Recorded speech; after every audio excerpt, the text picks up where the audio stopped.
اور لوٹ مار کا ایک سسٹم ہے جو سندھ حکومت کے نام پر چل رہا ہے، اور واقعی یہ سسٹم کے نام سے جو کچھ چل رہا ہے اس کی ذمہ داری صرف سندھ حکومت ہی کی تو نہیں ہے، اس حکومت کو بنانے والوں کی بھی ہے۔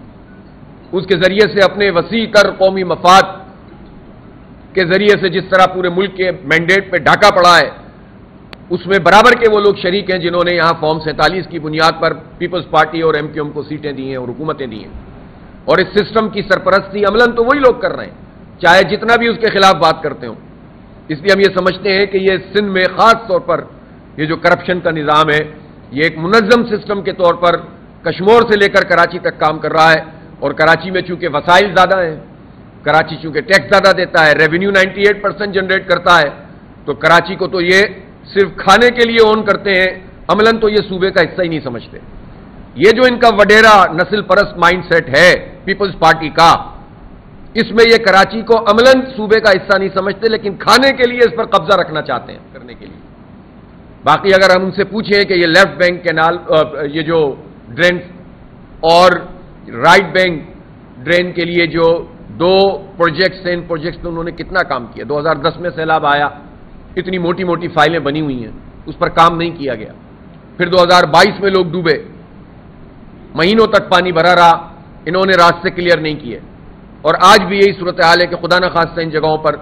پانی آ گیا تو یہ پھر نکالنے میں مہینوں لگائیں گے، اور یہ پھر کرپشن کریں گے، پھر لوٹ مار کریں گے، پھر ان غریبوں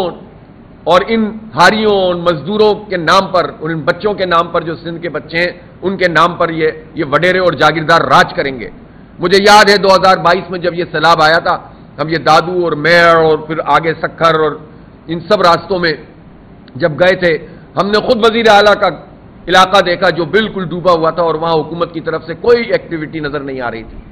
دوسری بات، اس وقت جو ملک میں صورتحال ہے اور بہت بڑا سیلاب اس وقت پورے ملک میں موجود ہے، شروع سے تباہ کاریاں ہوتی رہیں، بنیر اور باجوڑ اور سوات اور شانگلہ اور سوابی اور گلگت بلتستان، آزاد جموں و کشمیر، ان سب جگہوں پر جس طرح سے یہ سیلاب آئے ہیں، کلاؤڈ بسٹ ہوئے ہیں، تو اس میں ایک طرف تو یہ آفات بھی قرار دی جا سکتی ہیں، لیکن اس میں ہمارے حکمرانوں کی مجرمانہ غفلت بھی شامل۔ جب آپ 2017 سے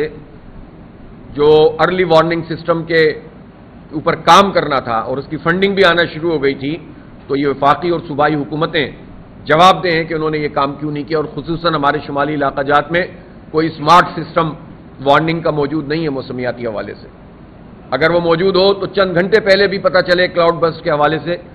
جو کہ آئیڈیا ہو جاتا ہے، تو انسانی جانیں بچ سکتی ہیں۔ وہاں سے چلتا ہوا یہ سلسلہ پھر پنجاب میں آیا، اور پنجاب میں بہت سارے علاقے زیر آب آ گئے، جس کے نتیجے میں ہزاروں لوگ اب تک جو ہے اس پورے سیلاب میں اب تک 900 سے اور 1000 کے قریب لوگ شہید ہو چکے ہیں، اس میں ہزاروں لوگ زخمی ہوئے ہیں، تقریباً 3 ملین لوگ ایسے ہیں، 30 لاکھ لوگ ایسے ہیں جو اپنے گھروں سے نقل مکانی پر مجبور ہوئے ہیں۔ اس وقت جو سیلابی ریلا ہے وہ چونکہ گزر رہے ہیں جنوبی پنجاب کے مختلف علاقوں سے، میں خود ابھی پرسوں وزٹ کر کے آیا ہوں وہاں، مظفر گڑھ اور ملتان، اور اس سے پہلے پنجاب بھر میں، اور اس سے پہلے کے پی، تو میں نے لوگوں کی صورتحال دیکھی ہے۔ جتنی بدترین صورتحال ہے اس حوالے سے حکومت کے اقدامات انتہائی ناکافی ہیں۔ ہماری پنجاب حکومت بھی فوٹو شوٹس میں اور اشتہارات میں زیادہ دلچسپی رکھتی ہے، اور عملاً لوگوں کا مسئلہ حل کرانے میں نہیں رکھتی۔ یعنی وہ اقدامات جو آفت آنے کے بعد کیے جاتے ہیں، اگر اس سے پہلے پریونشنز کی جائیں تو بہت ساری جانیں بھی بچ جائیں اور نقصان بھی بچ جائے۔ دریاؤں کے راستے پہ سوسائٹیاں بنا کر کرپشن اور لوٹ مار اور انسانی جانوں کو جو نقصان پہنچایا گیا اور ان کی املاک کو،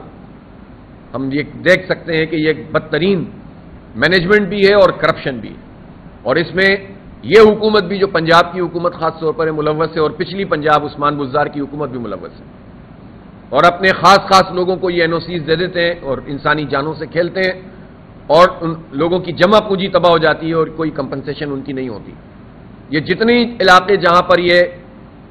پانی آیا ان سب کو آفت زدہ قرار دینا چاہیے۔ سندھ حکومت کی سب سے بڑی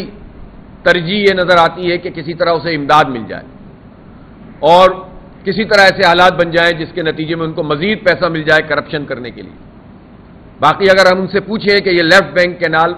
یہ جو ڈرین اور رائٹ بینک ڈرین کے لیے جو دو پروجیکٹس ہیں، ان پروجیکٹس میں انہوں نے کتنا کام کیا؟ 2010 میں سیلاب آیا، اتنی موٹی موٹی فائلیں بنی ہوئی ہیں، اس پر کام نہیں کیا گیا۔ پھر 2022 میں لوگ ڈوبے، مہینوں تک پانی بھرا رہا، انہوں نے راستے کلیئر نہیں کیے، اور آج بھی یہی صورتحال ہے کہ خدا نخواستہ ان جگہوں پر پانی آ گیا تو یہ پھر نکالنے میں مہینوں لگائیں گے، اور یہ پھر کرپشن کریں گے، پھر لوٹ مار کریں گے، پھر ان غریبوں اور ان ہاریوں اور مزدوروں کے نام پر، ان بچوں کے نام پر جو سندھ کے بچے ہیں ان کے نام پر یہ وڈیرے اور جاگیردار راج کریں گے۔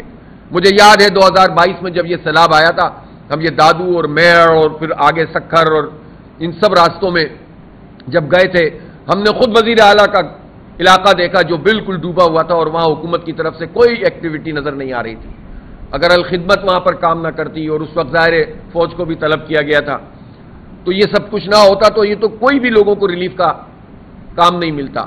پھر ہاؤسنگ اسکیموں کے نام پر کرپشن کی انہوں نے، یہ پتہ نہیں کہاں بنا دیتے ہیں، جس کے اعلانات یہ پتہ نہیں کتنے لاکھ گھر بنا دیے اور اتنے ہزار فلاں چیز بنا دی،